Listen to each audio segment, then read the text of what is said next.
여러분, 일하지 않고 매달 따박따박 월급 이외의 돈이 들어온다면 어떠세요? 그렇게 되려면 뭘 해야 될까요? 건물을 사서 월세를 받아야 되나? 그러기에는 대출이자가 만만치 않죠? 그럼 예적금을 들어야 되나? 또 그러기에는 예적금 이자는 너무 낮습니다. 그러면 뭐가 있을까요? 유튜브를 해야 되나? 여러분, 유튜브도 영상을 올려야 수익이 들어옵니다. 그리고 만족할 만한 수익을 내려면 조회수도 많이 나와야 돼요. 그러면 어떤 방법이 있을까요? 바로 배당금입니다. 제 구독자분들 중에서도 배당주에 투자하고 있다고 종종 댓글을 달아주시기도 하거든요.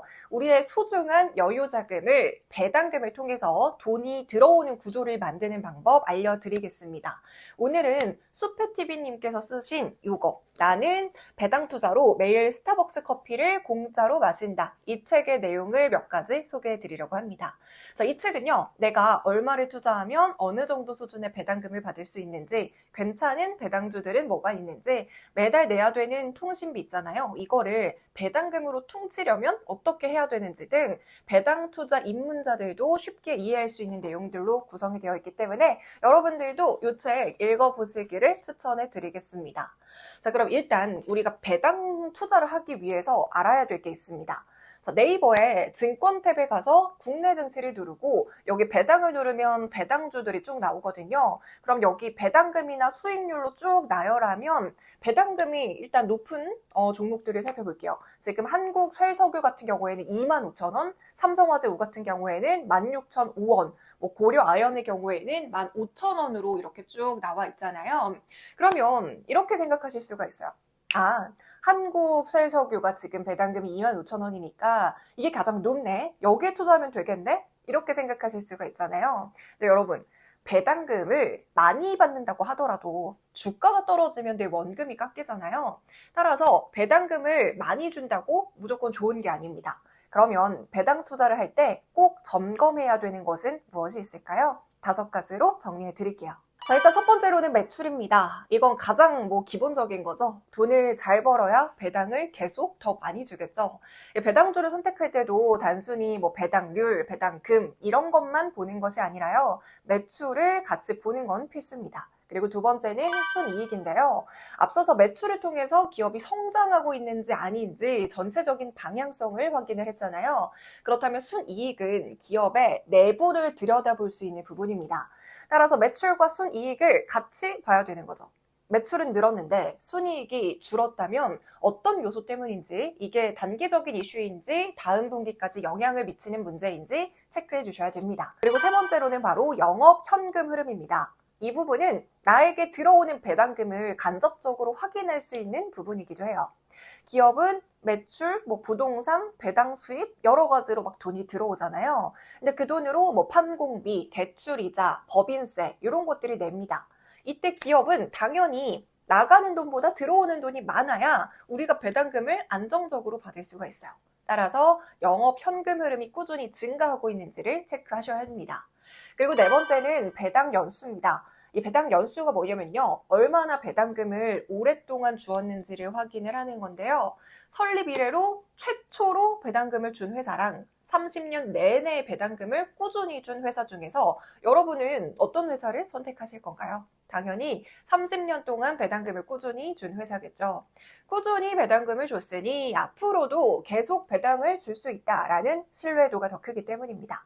그리고 마지막으로 5번째는 배당 성장률인데요. 우리 앞서서 매출, 순이익, 현금 흐름을 통해서 배당의 여력을 확인했잖아요. 배당의 여력은 있는 회사인데 실제로 배당금을 잘 줬는지를 체크를 해야 합니다. 작년에 배당금으로 1주당 100원을 줬다가 올해는 120원을 준다면 배당 성장률은 20%겠죠. 그리고 또 내년에 144원을 준다면 또다시 20%의 배당 성장률을 나타내는 것이기 때문에 그 기업은 꾸준히 성장하는 기업일 가능성이 있습니다. 하지만 매출과 순이익이 줄어들고 있는데 배당을 높이는 기업이라면 일단은 의심할 필요가 있다라는 것도 체크해 주실 필요가 있겠습니다. 자, 이렇게 배당 투자 전에 주의사항 5개를 알아봤고요. 이번에는 본격적으로 어떤 배당주가 괜찮은지 살펴보겠습니다.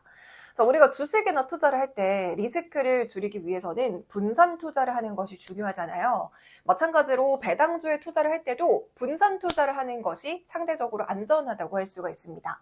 자, 영상 중에 요거 ETF 영상 인기가 굉장히 많았는데요. ETF는 이 영상에서도 제가 설명을 했듯이 작은 가격으로 여러 개의 기업에 분산 투자를 할 수 있는 방법입니다.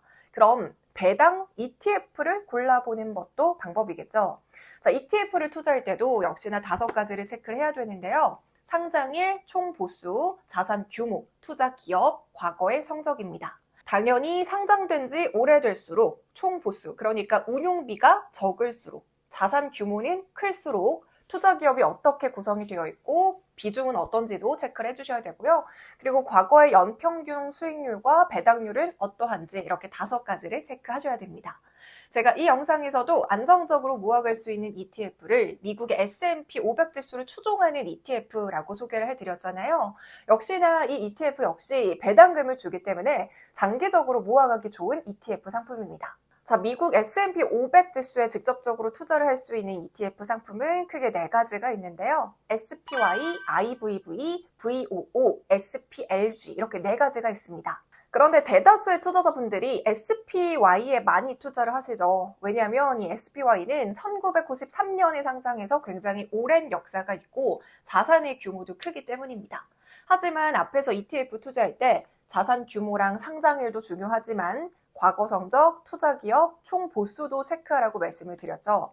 자, 이 4개의 ETF는 모두 S&P 500 지수를 추종을 하기 때문에 투자 기업과 과거 성적은 당연히 동일합니다. 그리고 상장일은 신경 쓰지 않으셔도 돼요.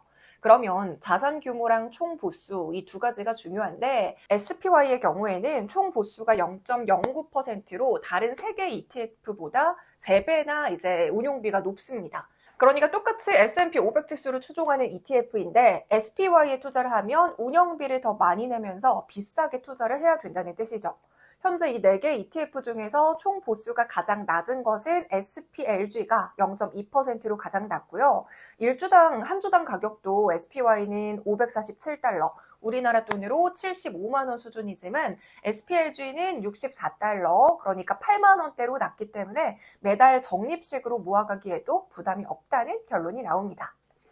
네, 이렇게 오늘은 이 책을 토대로 배당주에 대해서 이야기를 좀 나눠봤는데요. 배당 ETF 말고도 한국을 대표하는 고배당 리스트 아니면 분기 배당 기업, 월 배당 전략 굉장히 다양한 내용들을 담고 있는 책이니까요. 여러분도 읽어보시길 바랍니다. 자, 이제 곧 장마 시즌이라고 합니다. 여러분 모두 안전운전 하시고 길 미끄러지지 않게 조심하시길 바랄게요. 그럼 저는 또 다음 영상에서 찾아보겠습니다. 안녕!